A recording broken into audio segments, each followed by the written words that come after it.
Good afternoon, everyone. My name is Rachel Woolbreck. I am the Program Director for the University Career Center. This is How to Rock the Career Fair. This is specifically about the Computer Science Career Fair. A lot of these things will be helpful to the Fall Career and Internship Fair, though, as well. So very briefly, just so you have an idea of what we're going to talk about, what to expect, especially now that it's a virtual fair, how to prepare for it, and of course, some of the do's and don'ts of things you want to or don't want to do before the fair or at the fair. So before the fair, highly recommend prepare and practice your 30-second commercial. And I'm going to go into in a minute what goes into that. But basically, it's your introduction of yourself. So when entering a virtual space with an employer, you want to have something to say. So being able to start that conversation, introducing yourself, is going to be a great way to leave a very good, strong first impression. And again, I'll talk about what goes into that in just a moment. Draft your resume, have it reviewed. At the end of this, I will share what dates and times we have Career Fair Prep drop-in hours tomorrow and Friday. So making sure that you have the best resume possible is helpful. Researching the organizations that are attending the fair is going to be really helpful to you. I have a link here to the Computer Science Fair. At the end, I'll have a link to, so you can find the Fall Career and Internship Fair. But knowing what organizations are coming, doing some research, knowing what positions they have posted in Careers for Terps are going to be really helpful for you as you talk to an employer. Right. Updating your chat profile. So if you go to the link that's there and you say that you're going to attend the fair, you have the opportunity to actually update your chat profile in Careers for Terps ahead of time. You also have the opportunity to upload that polished resume to the Career Fair event. Now, if you do this ahead of time, you won't have to stress and worry about it in the moment on Monday.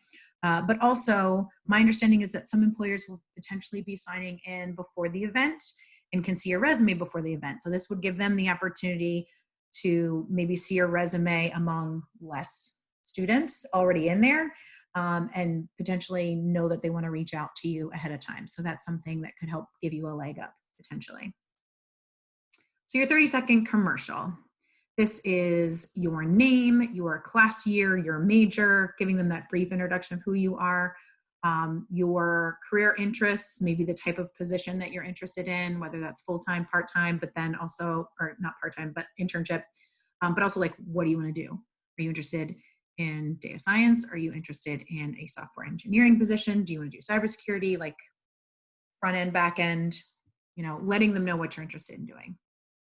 Talking a little bit maybe about the work experience you've already had, or if you haven't had work experience, things that you've liked from classes, or maybe even experience that you've had that have given you certain skills from volunteering, from leadership skills, student organizations, whatever you feel is important to let them know in that 30 seconds, what skills or experiences you want them to know about you. And again, mentioning the type of career information you're looking to get from them, or the job or internship that you're seeking. So this could be, hi, I'm insert your class year, majoring in computer science, my name is. Then continuing with more information, answering some of those questions. It can be really helpful if you end your 30-second commercial or pitch asking them a question. It helps give them the easy next step to, say something back. I mean, hopefully they're prepared for this. They're recruiters, of course. But if you give them your pitch and then you say, I saw that you currently hiring for XYZ internship, can you tell me more about that? Or even better, ask a more specific question. That can help kind of get the conversation flowing. Also be prepared potentially, not necessarily as part of your commercial, but as part of your conversation with that recruiter. They may ask you questions. So just kind of be prepared that they, might ask some questions about what you're interested in or what experiences you've had that you think would make you qualified for a position that they have.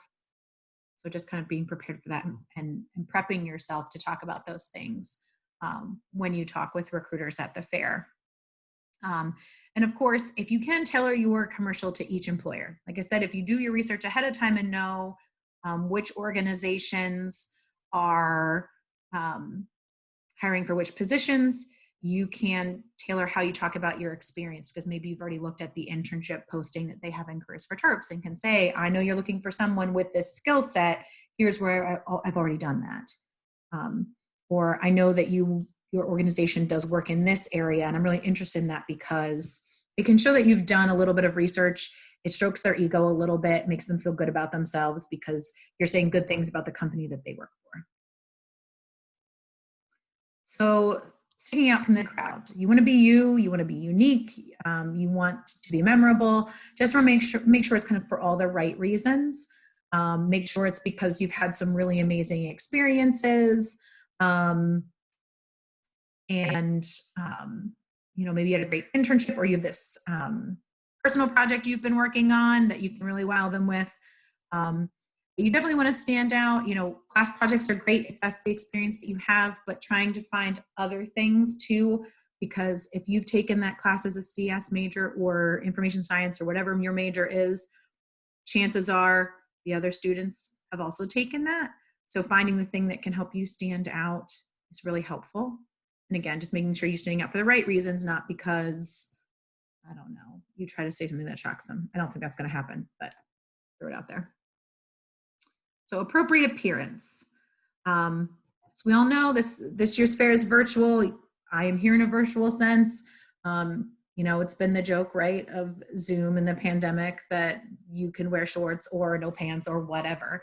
But thinking about how you are going to appear to the organization is important. And yes, maybe you only have to think about that from the waist up right now, but you still have to think about it. Know the company. In real life, if we were in person right now with the career fair, I would tell you, and I'm going to tell you now, that you can be more casual. It is a more casual field and industry, and you can show up in jeans and a t-shirt and that would be totally fine. And that's true for Monday. But what I would really suggest is think about that one step up. So yes, a t-shirt and jeans would be fine, but what if you took it one step up and maybe it was a polo shirt, maybe it was a button down. I'm not saying wear a tie, and please don't wear a suit. That would be way too overdressed. That would reflect poorly on you, not well, right? But if you can just take that one little step up to be just a little bit above a t-shirt, it'll show and kind of give the idea that you are a little bit more polished. You're coming prepared. You want to put on a good first impression. Like I said, don't have to, but I would highly recommend it. It just kind of shows that extra little step. But if you are going to wear a t-shirt, please don't wear one with a competitor's name on it. Maybe great if you have a shirt that says Google on it when you talk to Google. But when you're talking to Microsoft, they're going to be less impressed, right? So not wearing one of those will be helpful. And then as far as appearance, we also have to think about what's behind us, what's in the background, right? So a neutral background, something that's not going to be too distracting. At the moment, you're seeing a blank white wall. You can have a little bit more than that. It's not like a bookcase is going to be a problem.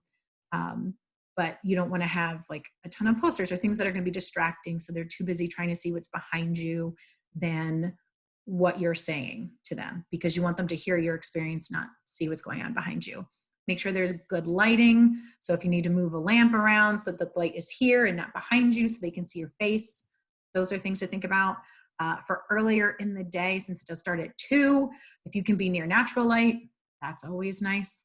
But again, just making sure that they can see your face. And then, of course, being aware of background noise.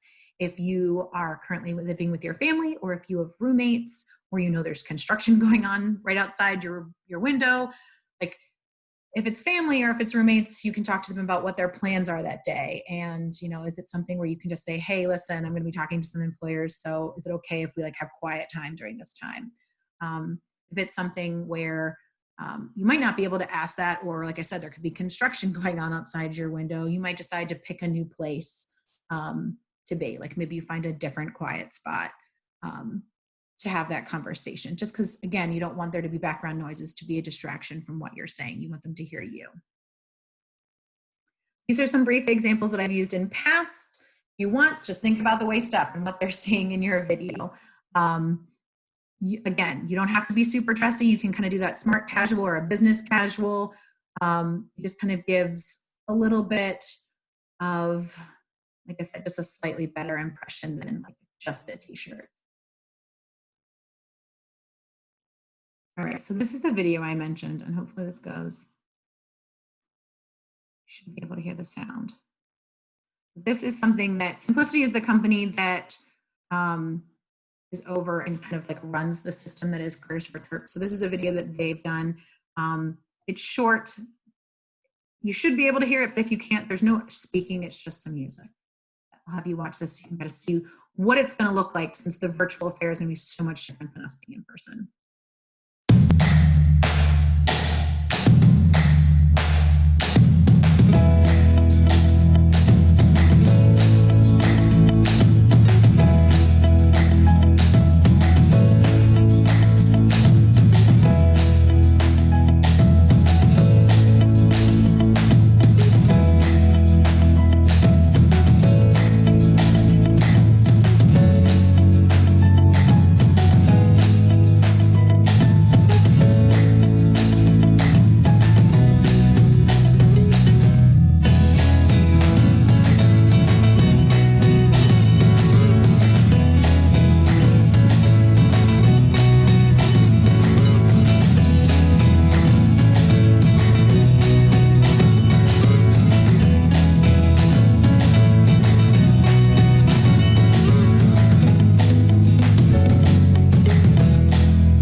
Alrighty. So what you might have seen from that, hold on one second. All right, here we go.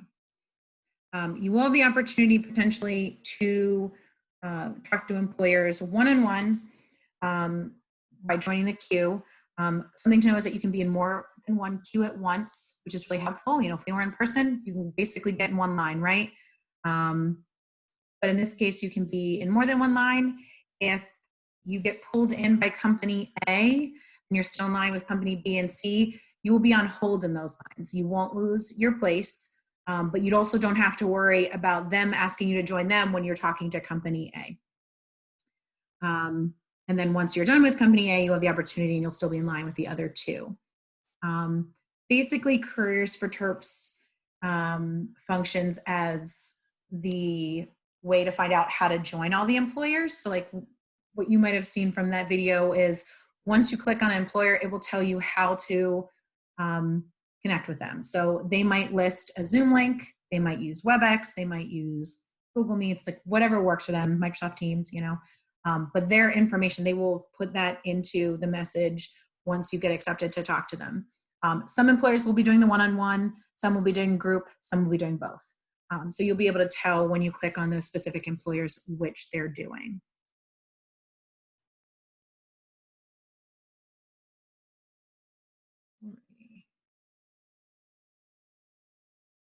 All right. So during the career fair, be on time. So not as much of an issue this year with lines, of course. If you've come in the past, you know sometimes if you haven't registered ahead of time, you're waiting in line just to swipe your ID. I say be on time this time because it just gives you the most amount of time to talk to employers. You know, if you are able to, because you don't have class or other commitments, be there at 2 o'clock to talk to employers, you have from 2 to 7 to talk to them, versus if, you know, you wait around and you don't log on till 4, you only have 3 hours, right? So that's really the only reason I mention it. Upload your resume ahead of time or during the fair, of course, if you haven't done it already, because I've already asked and encouraged you to do it ahead of time. You might have noticed from that last video that there is the opportunity to see their contact information. So normally I would say make sure you get their business card. In this case, their business card information is there when you connect with them one-on-one. You might have also noticed that you can actually write your own notes in. Normally I would say, and keep this for future, hopefully in-person fairs soon, that I would say when you get that business card, write notes on the back. What did you talk about? Did you say you were going to follow up with them? Did they say they were going to follow up with you? Because what starts as, oh, I'll remember the couple of people I spoke to, can often turn into, oh my gosh, I talked to 10 people. I don't remember who said what now. But if you make those notes, whether in person on the back of a business card or through the system, you will be able to remember who you talked to about what.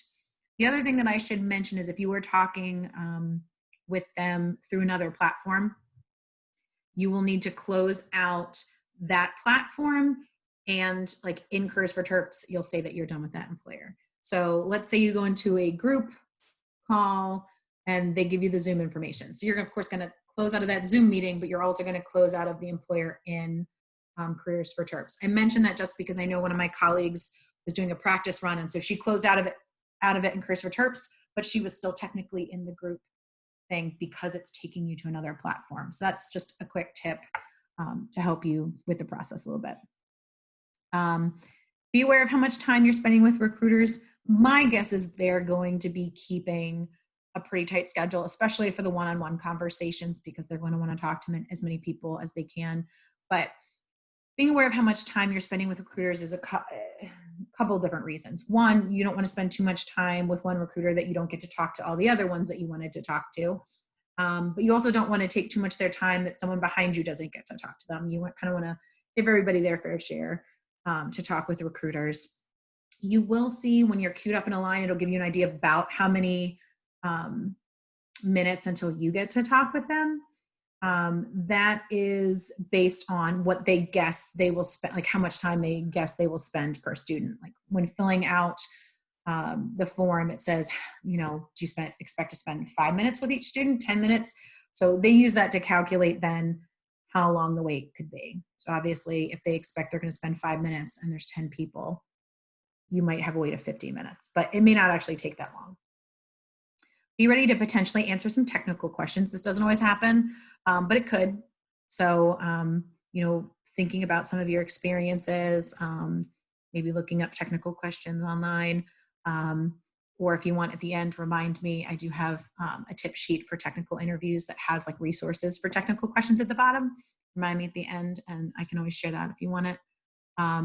Be prepared to share your interests, so career interests, accomplishments in you know, internships or classes or projects, goals that you have for your own career or things you want to do.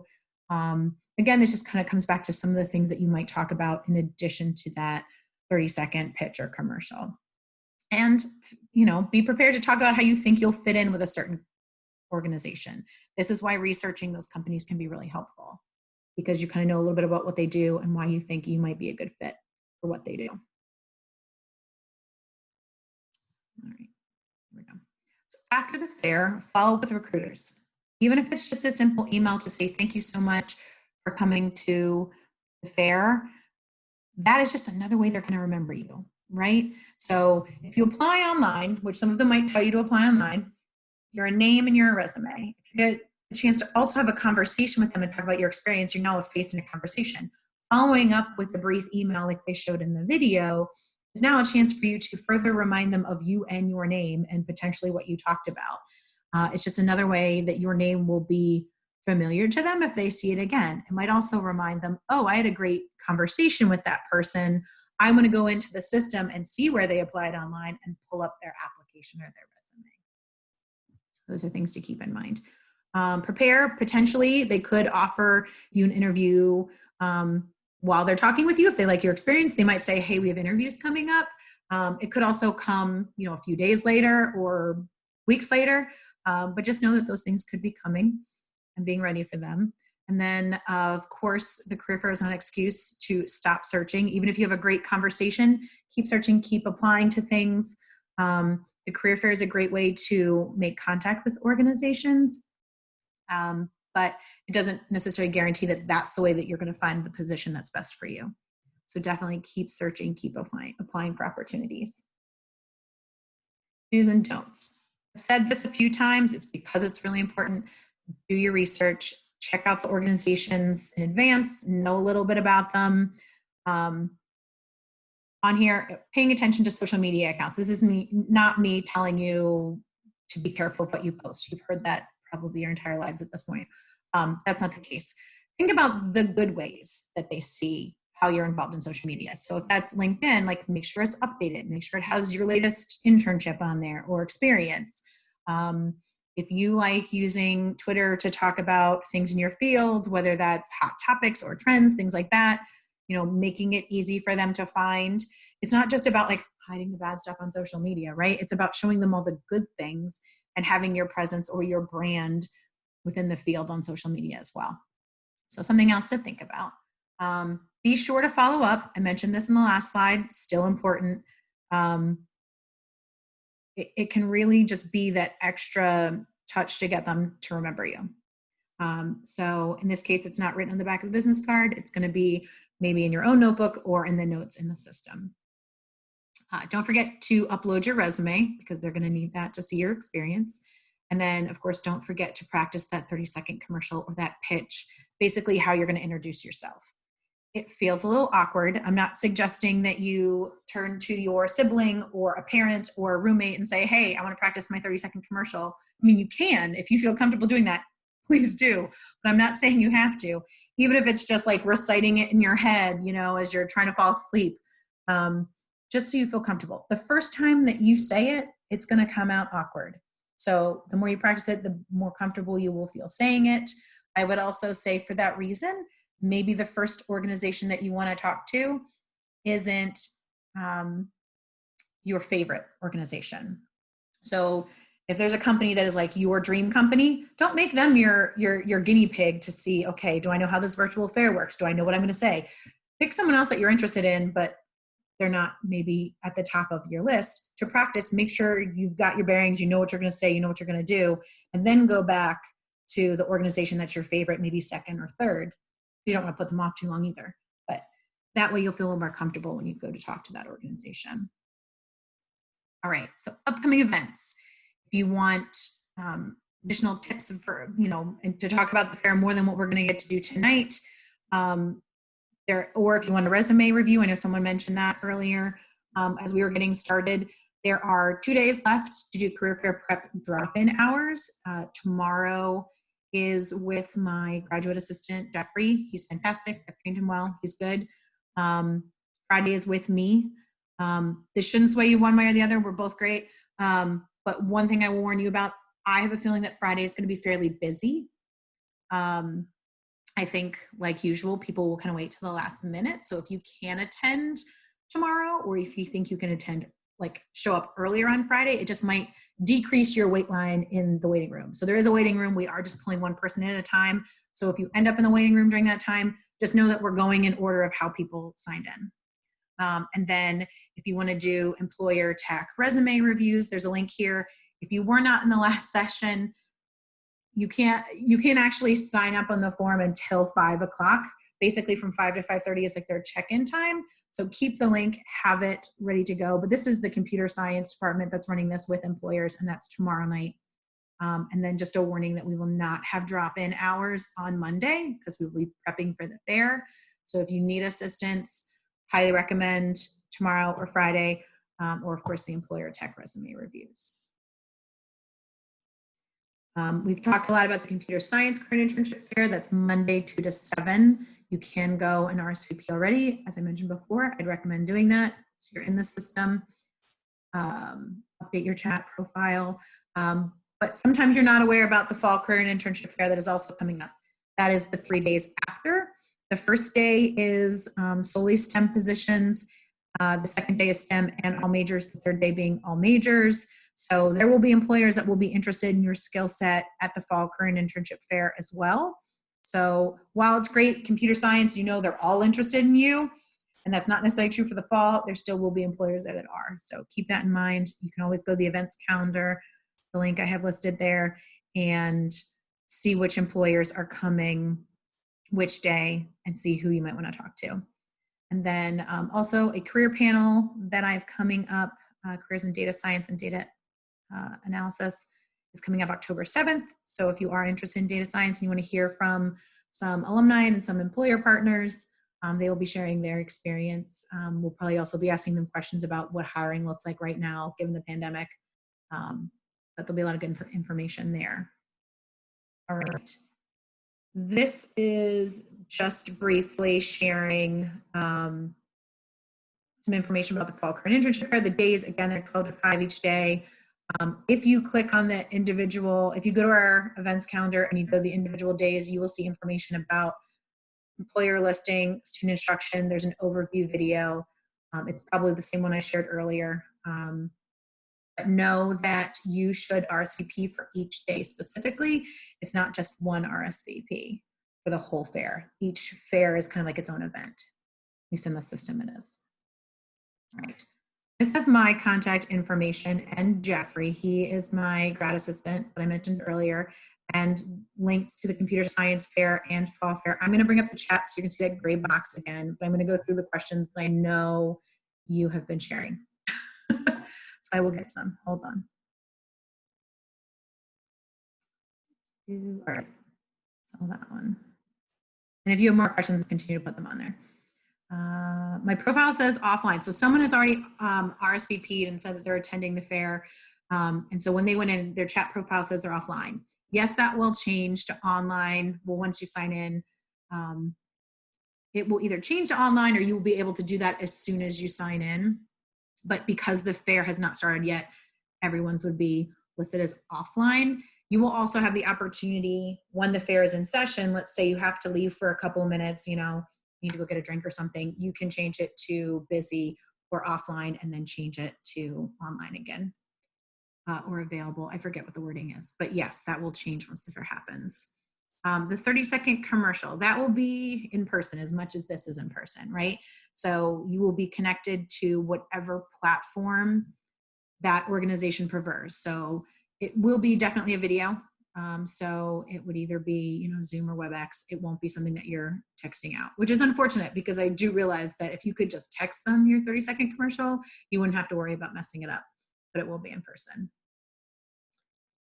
These slides, I hadn't planned to share them. If you want them, you can certainly email me and I will share the slides with you through email. Or as I mentioned, I think at the very beginning, I'm recording this. Yes, I think I hit record. 2 sessions back to back. I'm not sure now, but yep, I recorded. So the recording will be up on our YouTube page, UMD Career Center, or if you need it sooner, it should be up in a couple of days, but if you need it sooner, you can always also email me and I can send it to you that way. I'm also going to, while I'm continuing to answer questions, I'm going to put into the chat the link to the kiosk. If you haven't had a chance to sign in and just say that you were here, please do so. The directions are there. That just helps me kind of know how many people were in the conversation. I appreciate that. That's helpful for me. Okay. Someone said, you don't think an interesting, though not overwhelming background would help the person stand out, or would distraction be too much of a risk? This goes back to like the neutral background. I think if you have an interesting background that isn't distracting or overwhelming, that could be fine. Like I said, I don't think it has to be completely blank. I think if you want to use a specific picture, like, you know, that would be fine. Like if you want to even use a virtual background, you could. Or I think it's just like, you don't want it to be so distracting. Like if it's something they can look at and say, oh, wow, they're sitting in front of one pretty picture or a bookcase, that's fine. I think it's just about keeping it at a minimum. Like I said, it doesn't have to be a completely blank background. But again, do you want them to remember you for your cool background, or you want them to remember you for what you told them and what you talked about? So great. So if you're in multiple queues and you get to the front at the same time, you won't necessarily be at the same time. At least I don't think that would be highly unlikely that at the very same instant. But basically, as soon as one company says, great, you're in, come meet with us, you will be listed as busy in the other ones. And so you can meet with that one. And then, like I said, you won't lose your spot. As soon as you're done that and you close out of that conversation, if you were like next in line with that other company, they would know that you were available and you would be able to join a conversation like the next time like that person was available. So yeah, there's no need to do only one queue at a time.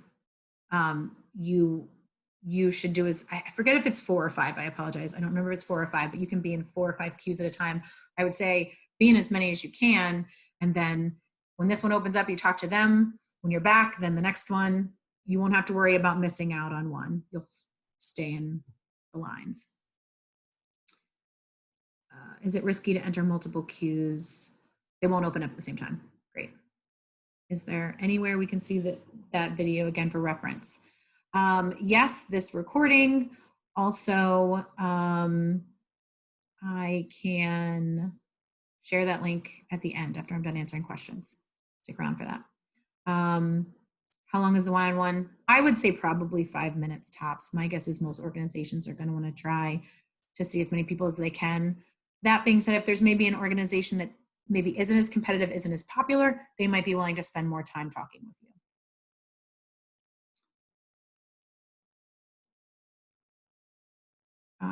Someone asked, unfortunately they've already left, but they asked if I could add the technical interview tips to the Careers for Terps page. It won't be on the Careers for Terps page, but hopefully I will sometime talk to this person again and I can tell them exactly where it is on the University Career Center at CMNS page.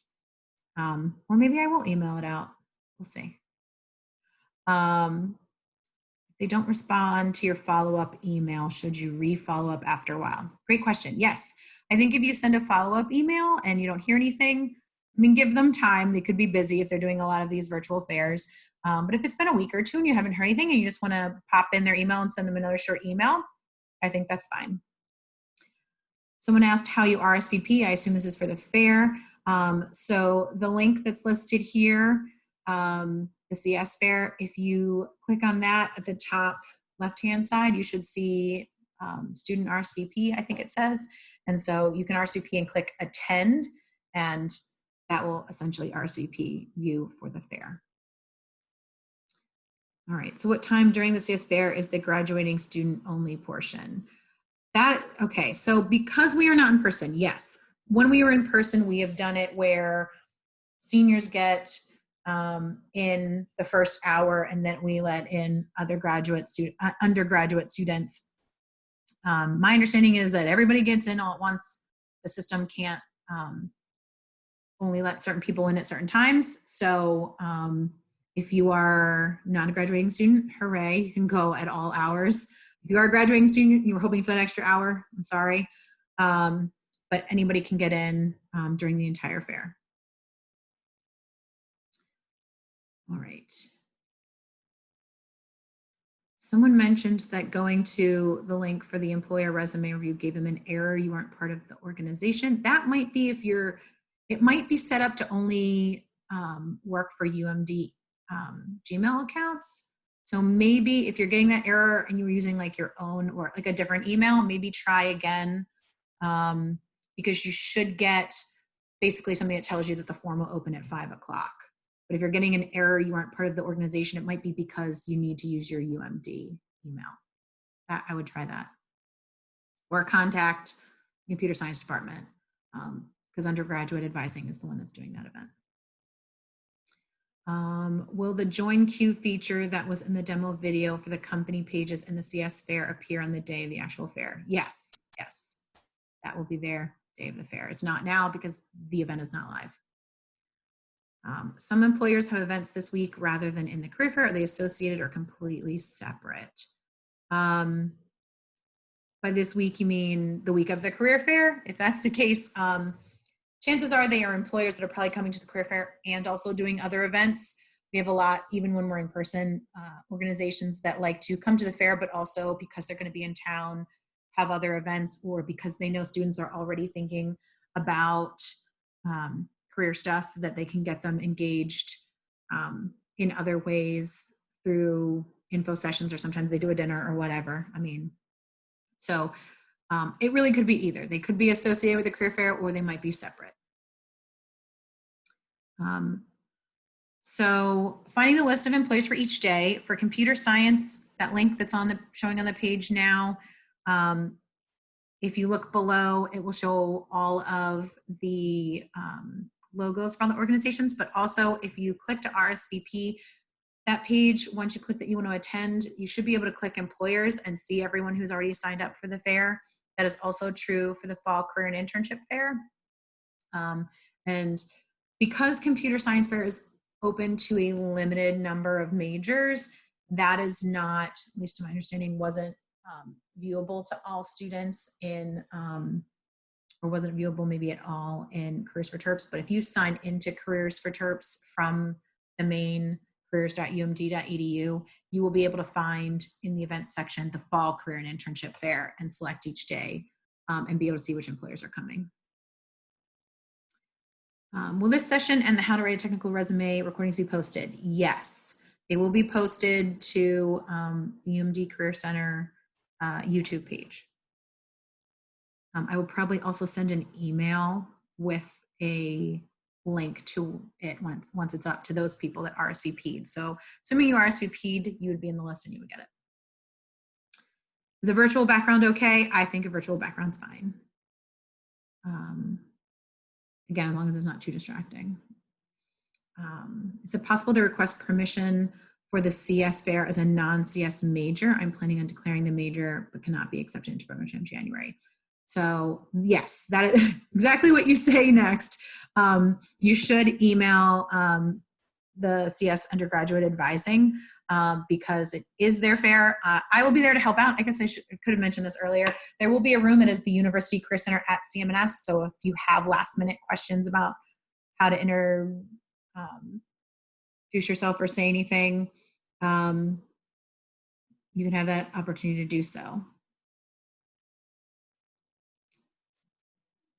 Alrighty, beyond internships, majors, interests, year, a mission statement, and position interest. What else should be included within the 30-second commercial when talking to recruiters? Yeah, your major, any internships, experience you've had, interests that you've had, class year. If I don't know if you mean you have a personal mission statement. That's cool if you do. You could certainly mention that.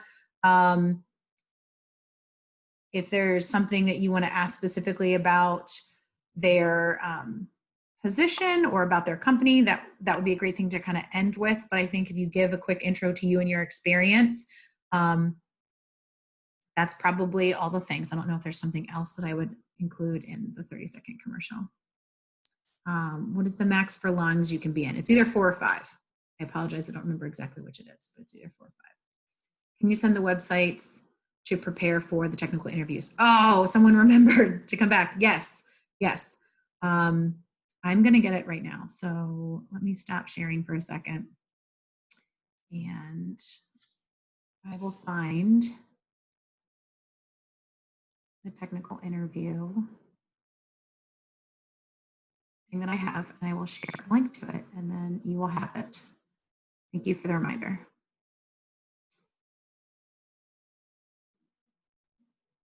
Tip sheets, here we go.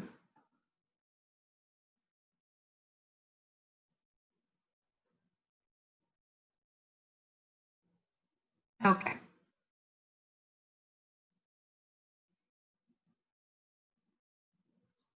And I'm going to try not to share it with one person and actually share it with everyone. Okay. So there is a link to the